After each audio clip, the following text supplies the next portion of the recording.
जय श्री महाकाल। प्रेत का हमला, कोई भूत प्रेत नेगेटिव शक्ति जो बोलते हैं, किसी के ऊपर अगर हमला कर देती है तब कुछ भी चाल सूझती नहीं है। सामने खड़ा जब काल, सूझ न पड़ती चाल। जब सामने काल खड़ा हो तो किसी भी प्रकार की चाल नहीं सूझती है कि हम क्या करें, कैसे बचें, क्या मार्ग है। अन्य जगह पे जो नहीं फंसा रहता है उसके लिए अनेकों मार्ग बता देते हैं कि आप ये घुमा लो, वो घुमा लो। पर ये जब प्रेत किसी के छत पे आवाज़ करते हैं, कई लोगों के किसी के छत पे धम धम की आवाज़ आती है, किसी की दीवारों पे आती है, तो जब ये सब उस घर में होती है तो इतना समझ लीजिए कि भूत के साथ प्रेत भी वहाँ निवास करते हैं। जिस घर में उसके छत पे या कुछ विशेष जगह पे आवाज़ आती है धम धम से, कोई पैर पटक रहा है, कोई दीवार ठोक रहा है, कोई हथौड़ी ठोक रहा है, बहुत जन के से घर में होती है, तो समझिए कि उस घर में भूत के साथ प्रेत भी हैं और वो प्रेत लगाए गए हैं। जब किसी के घर में ऐसी बाधाएं लगाई जाती हैं, प्रेतों का आक्रमण किया जाता है, हमला उनका होता है, तब इसी प्रकार से कई आवाजें आती हैं, कई अनुभव होते हैं। और इलाज जो है सबके बस की बात नहीं होती है, क्योंकि ये सब क्रियाएं इतना आसान बिल्कुल नहीं होती हैं। ये काफ़ी जटिल होती हैं और हर एक कदम इसमें फूक फूक के रखा जाता है कि एक गलती करेंगे तो काम जिसका, जो दुखी व्यक्ति है, जो दुखियारी है, उसका दुख कटने के बजाय और किसी अन्य पे चला जाएगा। क्योंकि जिनके घर में प्रेत शैतान निवास करते हैं तो वो कभी भी नहीं चाहते हैं कि आप हमें हटा दो, किसी लौंग पे हटा दो, किसी चावल पे हटा दो, किसी नींबू पे हटा दो। ये प्रयोग करने के हिस्सा है, पर इससे हटते नहीं हैं पूरे। किसी शक्तियों के नाम से आप इन्हें घुमा सकते हो, पर इससे हटा नहीं सकते हो। आराम दे सकते हो, कुछ समय के लिए कर भी सकते हो, पर कायम के लिए विधान ही अपनाने पड़ते हैं। उसे अपनी शक्तियों का, अपनी सिद्धियों की शक्ति दिखाना होता है।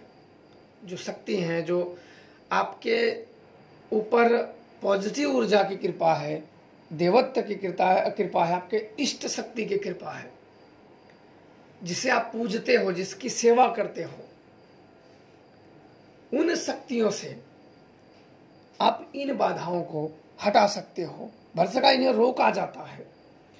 जहां ये उपद्रव होते हैं तो उपद्रव जिस स्थान पे करते हैं, जिस जगह पे करते हैं, वो कोई विशेष जगह होती है, जैसे छत हुआ, बाथरूम हुआ, लैट्रिन हुआ, या कोई ऐसी चीज हुई जहां वो बराबर वहां करते हैं, तो वहां कुछ विशेष क्रिया द्वारा लगाए जाते हैं, या कुछ सामान वहां फेंके जाते हैं, या कुछ स्थान उन्हें दिए जाते हैं कि तुम यहाँ निवास करो और आने जाने या रहने वालों को बिल्कुल प्रताड़ित करो, उसको संकट उत्पन्न करो, उसके जीवन में अनेक दुख, अनेक व्याधा,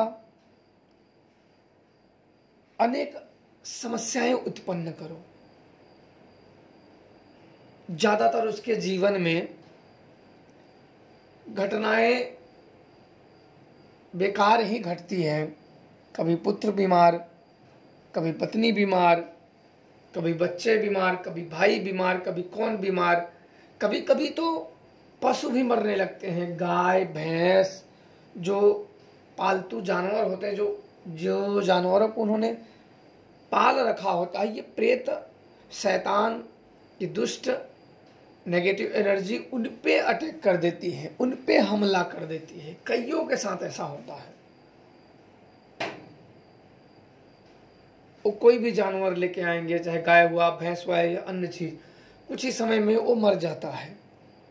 अचानक में वो खाते पीते खाना छोड़ेगा मर जाएगा, घास छोड़ेगा मर जाएगा, कुछ तुरंत गिरेगा मर जाएगा। भाई अभी शाम को दूध दुहे या खाना वाना खाया और तुरंत सोया मर गया, बिल्कुल अचानक में हो जाता है। कोई भी आता है वो समझ में नहीं आता है कि भाई इसको हो क्या गया है। तो इन सब समस्याओं में जब भूत और भूत के साथ प्रेत जब इन्वॉल्व होते हैं तब ऐसी समस्या होना आम बात हो जाती है। और ये बड़े विद्याधारी, कई विद्याधारी भी प्रेत होते हैं। ये जान जाते हैं कि आप अगला कदम क्या करने वाले हो, किसके पास जाने वाले हो, क्या हमें हटवाने के लिए करवाने वाले हो। तो उस प्रकार से भग जाते हैं, हट जाते हैं, वापस से फिर आ जाते हैं। तो ये बड़े हैं। कोई उचित जानकार, अच्छा जानकार जब मार्ग मिल जाता है, हटाने की जब प्रक्रिया इसकी हो जाती है, इसको कैद कर लिया जाता है, तब इसकी शक्तियाँ बाधित की जाती है, तभी इसे हटाया जाता है। अन्यथा ये अपने फुल शक्ति से उस घर का सर्वनाश कर देते हैं। ये होते हैं भूत के साथ प्रेत जहाँ निवास करते हों, वहाँ इस प्रकार से अनहोनी घटती है। आशा करता हूँ कि आप लोगों को समझ में आ गया हो। भूत और प्रेत जहाँ एक साथ रहते हो, बहुत जगह पे और जगह पे रहते हैं और समस्याएं क्रिएट करते हैं, पर ज़्यादातर ये घर के जो इर्द गिर्द करते हैं वो यही करते हैं।